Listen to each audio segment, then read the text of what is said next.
উপদেষ্টা প্রচার সম্পাদক, তিনি দীর্ঘদিন বিদেশ থেকে বাংলাদেশের এই স্বৈরাচারী হাসিনা পতনের বিরুদ্ধে যে সোশ্যাল মিডিয়াতে বিদ্রোহ করেছে, আমরা যেরকম রাজপথে আন্দোলন সংগ্রাম করেছি, সেই আর কে সমুদায় আমাদের মধ্যে উপস্থিত আছেন। আমাদের মধ্যে উপস্থিত আছেন সম্মানিত সভাপতি জনাব কামরুল ইসলাম জন্টু, উপস্থিত আছেন বিভিন্ন ওয়ার্ডের সভাপতি, সেক্রেটারি এবং লক্ষ্মীপুর ইউনিয়ন নেতৃবৃন্দ। নাম বলতে গেলে অনেক সময় বলতে হয়। যুবদল, আমাদের যুবদলের সাবেক সদস্য সচিব হাবিব মন্ডল সহ অনেক নেতৃবৃন্দ, তাই আমি নাম বলে সময় পারবো না।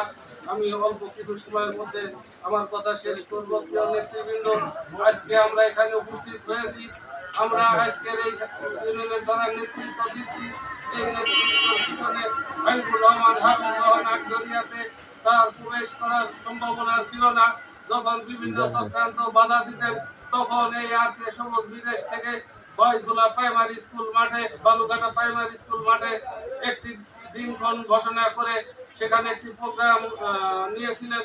সেই প্রোগ্রামে সেদিন গাজীউর রহমান মাস্টার, আর কে সবুজের সহধর্মিণী জনাব শামসুর নাহার মনা সহ আমার সভাপতি কামরুল ইসলাম জন্টু সহ আমরা অনেকে উপস্থিত ছিলাম। সেদিন থেকে হাবিবুর রহমান হাবিবের এই আটঘরিয়া লক্ষ্মীপুর ইউনিয়নের পদযাত্রা শুরু হয়।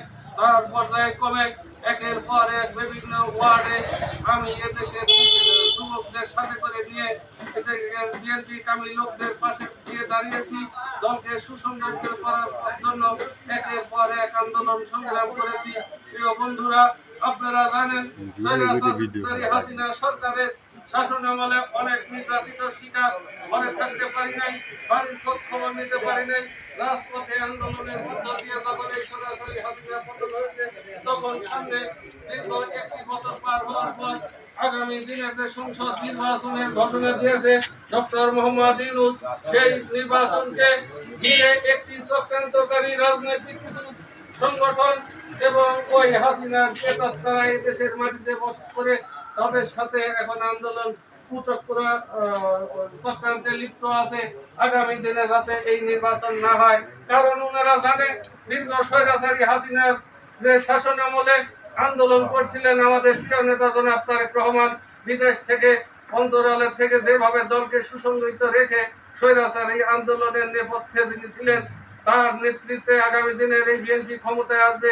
তাই কিছু ধর্ম ব্যবসায়ী এবং হাসিনার স্বৈরাচারী হাসিনার প্রেতাত্মা এদেশের নির্বাচনকে প্রতিহত করার জন্য গভীর ষড়যন্ত্রে লিপ্ত আছে।